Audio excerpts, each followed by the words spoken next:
Bien le bonjour ou bien le bonsoir, c'est selon. Déjà une toute bonne année, 2010 à tous. Que l'année vous apporte plein de bonnes choses. D'abord la santé et puis tout le reste derrière, plein de projets, plein de bonnes choses sur le web et en dehors. Voilà. Puisqu'on est à l'heure des, des rétrospectives et des bilans, voire des prédictions en tout genre, voilà, moi c'est avec plaisir que je partage avec vous mes petites impressions par rapport à ce qui nous attend dans l'année qui vient ici et dans ce qui va arriver encore après. Je pense qu'il y a quand même deux trois choses auxquelles on coupera pas. Et donc tant qu'à faire, autant essayer de faire en sorte d'embrayer le plus facilement possible, comme disait l'autre, devant le vent du progrès. On peut soit ériger des murs, soit construire des moulins à vent. Voilà.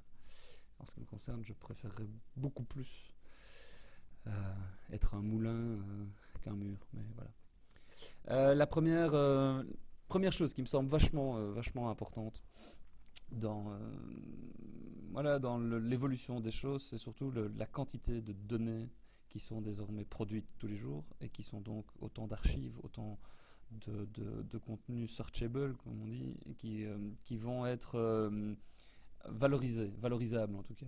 Je ne pense pas que ce soit encore le cas à l'heure actuelle. Il y a énormément de données qui sont produites tous les jours.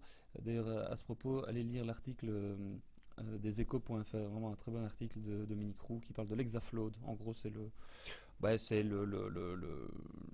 l'excès de, c'est même pas l'excès, c'est surtout l'énorme quantité de data supplémentaires que l'on traite maintenant par rapport à il y a 10 ans, par exemple.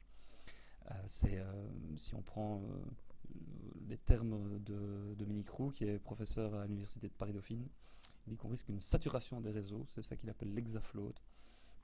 C'est le déluge des exabytes. En gros, YouTube utilise aujourd'hui à lui seul toute la bande passante que l'on consommait sur Internet il y a 8 ans. Donc Cisco prévoit une croissance de l'ordre de 2 à 500% dans les années qui viennent du trafic Internet. Et donc, on crée des datas et surtout, ce qui va être intéressant, c'est de pouvoir les utiliser euh, pour raconter des histoires. Voilà, c'est un peu. Je reviens à ça, mais moi je suis convaincu que plus on va avoir de data disponibles, notamment au niveau des data publics, donc tout ce qui est e-government, etc. Là, il y a un secteur, je pense, très porteur à creuser, avec des nouveaux services, avec des nouvelles manières de pouvoir contribuer de manière individuelle au bien public. Si on prend l'exemple de la Californie notamment, qui allie là aussi un facteur important avec l'iPhone, ils ont créé une nouvelle application. C'est l'Institut Prometheus qui a fait ça et qui permet aux citoyens d'être directement en contact avec leur administration communale, leur mairie, en tout cas tous les services publics californiens. Et ça, ça a introduit un shift manifestement dans la manière dans laquelle on va pouvoir utiliser nos appareils mobiles pour, pour faire évoluer, en tout cas pour agir de manière démocratique. Ça souligne et ça met quand même pas mal de choses en perspective par rapport au mobile, qui là aussi, je pense que ça c'est le deuxième point. On va crouler sous les applications mobiles, quelles qu'elles soient. On sait que le Nexus arrive de chez Google, le fameux Google Phone. L'e-tablet d'Apple risque d'être aussi un pas supplémentaire dans l'utilisation nomade de services connectés en permanence. En Belgique, on va devoir encore faire un petit effort par rapport au prix des communications data en 3G, par rapport à l'interopérabilité aussi, par rapport à la consommation de tous les contenus audiovisuels qui sont maintenant quasi full HD. Et comment est-ce qu'on va pouvoir récupérer ça sur des mobiles? Enfin voilà, ça pose plein de questions, mais l'usage il est là quand on voit aussi comment des services comme Foursquare, Gowalla et tous ceux qui utilisent la géolocalisation finalement native maintenant dans Twitter. Et ça va être la géoloc va être une manne d'or carabinée pour les marques pour se connecter à leurs audiences, à tous ceux qui font partie de leur communauté, pour pouvoir les servir encore mieux. Et ça me semble être un truc euh, assez, je vais pas dire neuf, parce que ça fait un bout de temps qu'on parle du fait que le web va changer la manière dans laquelle on utilise les consommateurs, entre guillemets. On est dans une phase où les choses bougent très rapidement. Il y a un très chouette article de l'Echo, cette fois en Belgique, sur le nouveau modèle d'affaires.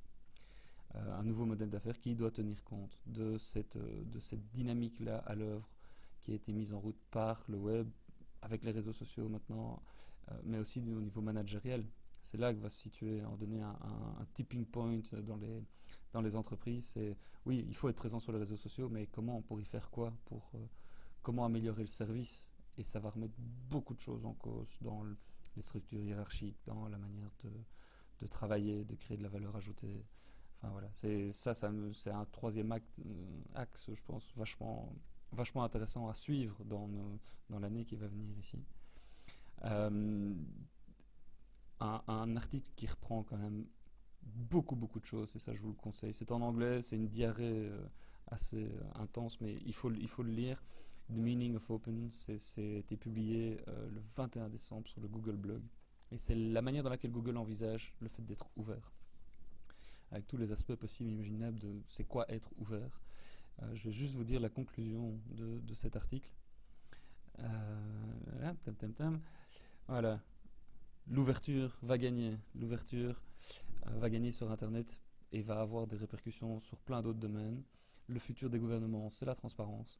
Le futur du commerce, c'est l'information symétrique. Le futur de la culture, c'est la liberté. Le futur de la science et de la médecine, c'est la collaboration. Le futur de l'entertainment, donc des loisirs, c'est la participation. Et tous ces futurs-là dépendent d'un Internet ouvert. Voilà. Allez lire un peu tout ça. Moi, je trouve ça vachement passionnant d'imaginer des systèmes qui peuvent enfin interagir pour créer de la valeur ajoutée. Je terminerai par un truc qui me semble vachement important aussi, c'est la manière dans laquelle, dans les écoles, on utilise les nouveaux outils qui sont à nos dispositions. Un chouette article Business First qui reprend un peu les différentes manières dans lesquelles les professeurs de journalisme doivent s'adapter à cette nouvelle génération d'étudiants qui arrivent, qui sont des producteurs nés sur le web, qui partagent naturellement des choses avec leurs audiences et qui donc sont en plein cœur du renouveau du métier de journaliste. Ça tombe plutôt bien parce que je vais essayer de m'inspirer un maximum de tout ça pour pouvoir donner les 20 heures de cours que l'IEX m'a demandé de donner à des étudiants de 3e bac en communication avec une orientation vers les masters en journalisme. Voilà, c'est jamais que 20 heures de cours, c'est pas énorme, mais enfin ça va. Moi, je suis assez excité, c'est un beau challenge. C'est surtout l'occasion de pouvoir me frotter à 40, 50 jeunes gars de 21 ans, enfin 21 ans, ces eaux-là, qui ont envie de faire du métier de journalisme leur profession. Et ça, c'est vachement bien. Et donc, voilà, si vous avez des idées, si vous avez des bons trucs et astuces pour mettre en route des choses intéressantes avec ces étudiants-là, j'ai déjà 2-3 idées. Je potasse pas mal là, ces derniers jours pour construire un peu ce cours-là, de le faire de manière ouverte aussi, forcément, avec un wiki, avec des blogs, avec des outils mobiles. Enfin, j'aurai l'occasion de vous en reparler et voilà, de voir un peu avec vous aussi comment il y a moyen de mettre tout ça en route de manière intelligente, cohérente et surtout en prenant du plaisir. C'est une notion fondamentalement, intrinsèquement vissée au corps de ce que moi je peux faire. C'est le plaisir que je prends à pouvoir faire tout ça avec vous. Et donc, n'hésitez pas à me suggérer des trucs intéressants à pouvoir faire avec des jeunes étudiants en journalisme. Voilà. Et puis voilà, on va redémarrer pas mal de choses aussi avec la RTBF, mais voilà, tout ça j'aurai l'occasion de vous en reparler plus longuement après. Je vous laisse bien sûr les liens dans le billet associé pour retrouver tous ces articles et en discuter avec vous. Voilà. Bonne année 2010 et à bientôt.